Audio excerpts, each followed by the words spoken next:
Calorie counting has become a part of the eating experience. Many of us do it. You know, you turn the box or bag of food around to check the numbers. And if it's something you don't do, well, you may want to start getting in the habit of doing so. And joining me this morning is Dr. Katz to talk about counting calories. Dr. Katz, thanks for being here. So the first thing, what exactly are calories? It's a unit of energy, basically. And specifically, when we talk about calories in food, they're kilocalories. If you really want to know the details, it's the amount of energy required to raise the temperature of 1 liter of water, 1 degree Celsius, at sea level. My God. So and you know, that's the important thing, because it's a very precise measure, and there's all this debate. One of the reasons to talk about them now, my colleagues debate, the scientists debate, do calories really count? There's all this debate. Right. It's a very precise measure. It's like a mile, or it's like a gallon. Now, if you've ever walked a mile, if it was flat on a cool day, it wasn't much work. But if it was straight up a mountain, it was a lot of work. It was still a mile, right? Right. So not every mile feels the same. And not every calorie is the same in every way that matters, but a calorie is a calorie. Now, you just explained what it is, a lot of science behind it, very scientific. What does it basically mean for our bodies when we consume these calories? It's a measure of how much fuel you're putting in your body, quite literally. The human body is this amazing machine, and all of the things that it does for us every day, you know, has to run on fuel. And calories represent the amount of that fuel. Now, they tell you nothing about the shape that your engine is in, and they tell you nothing about the quality of the fuel. Those are critical considerations, and it's a really good analogy. I wrote about this in the Register last week. We really can think of it as, you know, calories like a gallon, but you still want to know, well, what kind of fuel? It has to be the right kind of fuel for the car, and then what kind of car, what kind of engine? Some engines are very fuel efficient, some are not so fuel efficient. The human body is just the same way. It's possible, Brian, you and I could eat the same and exercise the same, and I get fat and you stay thin, and that wouldn't be fair, and it might make me annoyed. No, it would be fair for me, but I might not like it. But, you know, we could have very different metabolic rates, just as cars have different fuel efficiency. So calories absolutely do count, but other things matter too. All right, now the one thing I want to talk about, there are 2 debates surrounding calories that are false.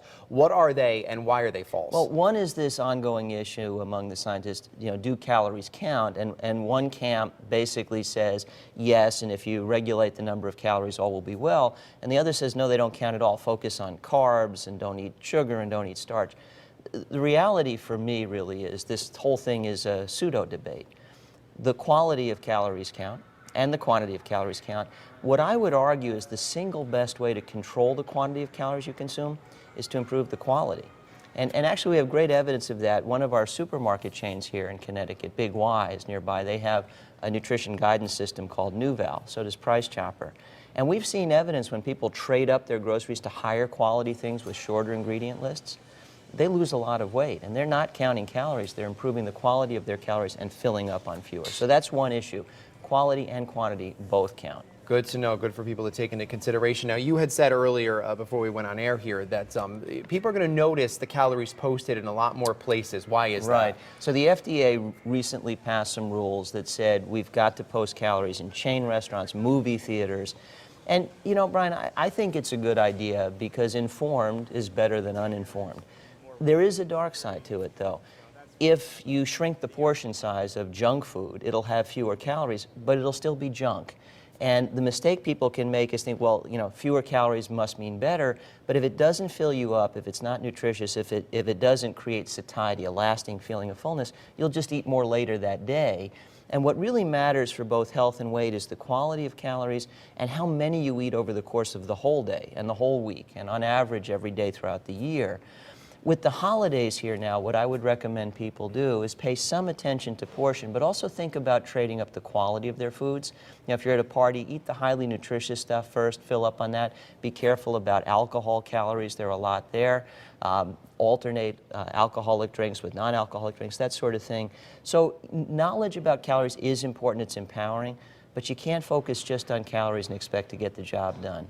And we have about 30 seconds left. Real quick, we talk about calories. What are some other things people can pay attention to through the holidays to help them maybe not gain a lot of weight, but also year-round? Well, again, if you drink some water or seltzer intermittently with alcohol, that'll help. But in general, eat the highly nutritious stuff, snack on that, fruits, vegetables.